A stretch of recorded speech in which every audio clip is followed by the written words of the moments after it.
सूक्त 41वां। देवता इंद्र। इंद्र कभी भी युद्ध से पीछे नहीं हटते हैं। उन्होंने ही वृत्र असुर के 99 वृत्रों राक्षसों का विनाश किया था। पर्वतों में छिपे हुए अपने घोड़े का सिर प्राप्त करने के इच्छुक इंद्र ने श्रयणावत में प्राप्त किया था। तब उसका वज्र बनाकर उन्होंने असुरों का वध किया था। चंद्रमंडल एक ग्रह है, उसमें सूर्य रूपी इंद्र ही अपनी एक किरण में विराजते हैं। सूक्त 42वां। देवता इंद्र। मैंने इस वाणी को इंद्र से अपने शरीर में ग्रहण किया है, जो सत्य का स्पर्श करने वाली है। उस वाणी के 8 चरण और 9 शीर्ष हैं। हे इंद्र, जब तुमने असुरों का विनाश किया था, तब तुम्हारी शक्ति को देखकर धावा अर्थात स्वर्ग और पृथ्वी ने तुम पर कृपा की थी। हे इंद्र, भली भांति तैयार किए गए सोमरस को पीकर तुम अपनी ठोड़ी चलाते हुए उठो। सूक्त 43वां। देवता इंद्र। हे इंद्र, तुम हमारे शत्रुओं को काटकर हमारी युद्ध संबंधी बाधा को दूर करो। तुम हमें वह धन प्रदान करो जिसे सभी पाना चाहते हैं। हे इंद्र, तुम हमें वह धन प्रदान करो जो स्थिर व्यक्ति के पास रहता है और जिसे बसनी अर्थात कमर में बांधी जाने वाली कपड़े की बनी लंबी थैली में भरा जाता है। तुम्हारे द्वारा दिए गए जिस धन को तुम्हारे सभी उपासक प्राप्त करते हैं, तुम हमें वही धन प्रदान करो। सूक्त 44वां। देवता इंद्र। मैं ऐसे इंद्र की स्तुति करता हूँ जो मनुष्यों के प्रति सहनशील, अग्रगण्य, पूजने के योग्य, मनुष्यों के स्वामी और दयालु हैं। जिस प्रकार नीचे की ओर बहने वाले जल सागर में जाते हैं, उसी प्रकार उक्त मंत्रों के द्वारा अन्न की इच्छा से किए जाने वाले यज्ञ इंद्र को प्राप्त होते हैं। मैं इंद्र को अपनी स्तुति से प्रसन्न करता हूँ। इंद्र तेजस्वी शत्रुओं का भी हनन करने वाले हैं। वे स्तुति करने वालों को अन्न तथा यश प्रदान करते हैं। मैं इंद्र को हवि भी प्रदान करता हूँ। सूक्त 45वां। देवता इंद्र। हे इंद्र, कबूतर जिस प्रकार गर्भ धारण करने वाली कबूतरी के समीप जाता है, उसी प्रकार तुम हमारी स्तुतियों को सुनकर हमारे पास आओ। हे धन के स्वामी इंद्र, तुम्हारा यह नाम सत्य हो। हमारी स्तुतियां तुम्हें हमारे पास लाने में समर्थ हैं। हे सैकड़ों कर्म करने वाले इंद्रदेव, तुम हमारी रक्षा करने के लिए ऊंचे स्थान पर खड़े हो जाओ। अन्य पुरुष हमसे द्वेष करते हैं, हम तुम्हारी स्तुति करते हैं। सूक्त 46वां। देवता इंद्र।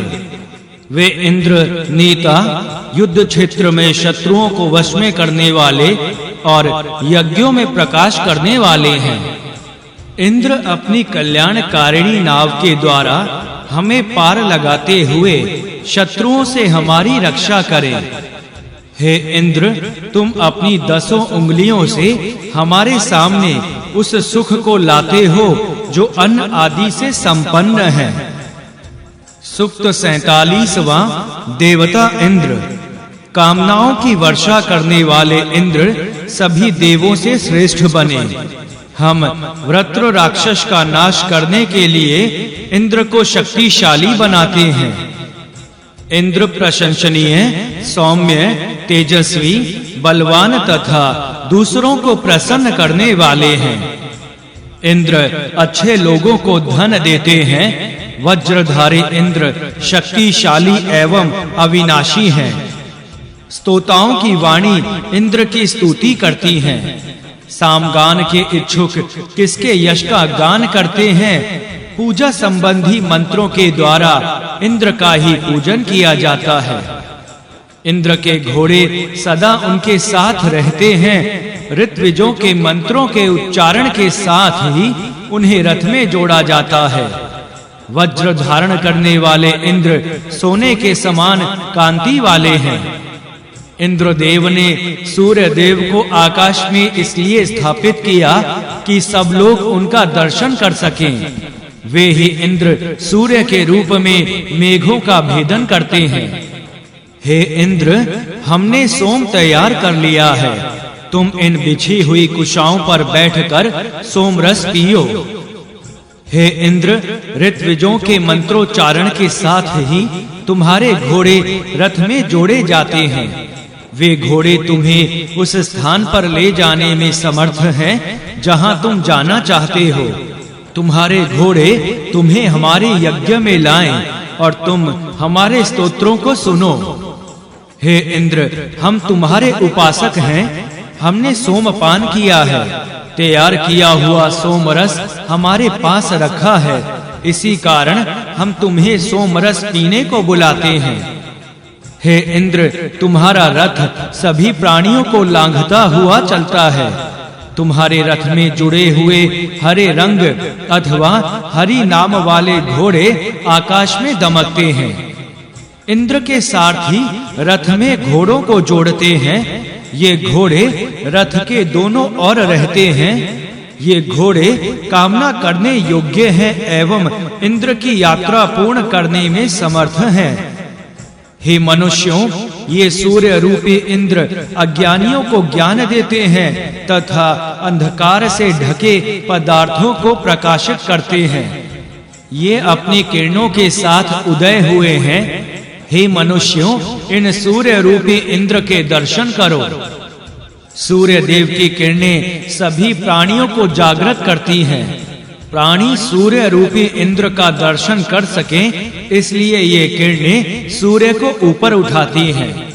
जिस प्रकार रात के बीतते ही चोर भाग जाते हैं, उसी प्रकार सूर्य के उदय होते ही आकाश से तारे भाग जाते हैं। सूर्य की किरणें ज्ञान देने वाली एवं अग्नि के समान दीप्त हैं। ये किरणें मनुष्य का अनुकरण करती हैं।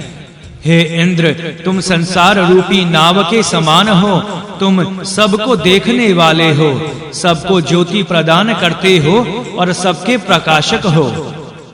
हे इंद्र, तुम मनुष्यों और देवों के कल्याण के लिए उदय होते हो। तुम सबके सामने प्रकाशित होते हो। हे पाप का नाश करने वाले इंद्र, जो पुरुष प्राचीन काल के पुण्य आत्मा लोगों के मार्ग पर चलते हैं, तुम उन्हें सदैव कृपा की दृष्टि से देखते हो।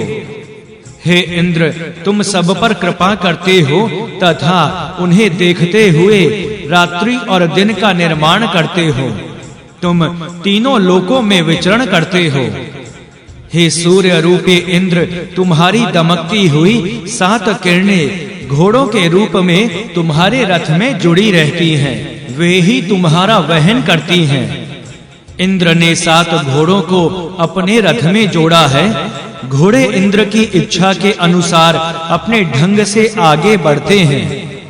सूक्त 48वां देवता गौ। विचरण करने वाली गायें जिस प्रकार अपने बछड़ों के पास जाती हैं, उसी प्रकार हमारी वाणी तुम्हें प्राप्त होती है और तुम्हें सींचती है। जिस प्रकार माता जन्म लेने वाले बच्चे को अपने हृदय से लगा लेती है, उसी प्रकार सुंदर स्तुतियां इंद्र को तेज से सुशोभित करती हैं। ये वज्रधारी इंद्र मुझे यश, आयु, घृत और दुग्ध प्रदान करें। ये सूर्य रूपी इंद्र उदयांचल पर पहुंच गए हैं। इन्होंने पूर्व दिशा में दर्शन देकर सभी प्राणियों को अपनी किरणों से ढक लिया है। इसके लिए उन्होंने स्वर्ग और अंतरिक्ष को वर्षा के जल से सींचकर व्याप्त कर लिया है। वर्षा का जल अमृत के समान है। उसको दुहने के कारण ही इंद्र को गौ कहा जाता है। जो प्राणी प्राण अर्थात सांस लेने और अपान वायु त्यागने का कार्य करते हैं, उनके शरीर में सूर्य की प्रभा प्राण के रूप में विचरण करती है। सूर्य ही सब लोकों को प्रकाशित करते हैं। सूर्य की किरणों से 30 मुहूर्त दीप्त होते हैं। वे ही दिन और रात के अंग बनते हैं। वेदों की वाणी सूर्य का उसी प्रकार आश्रय लेती हैं जिस प्रकार पक्षी वृक्ष का आश्रय लेते हैं।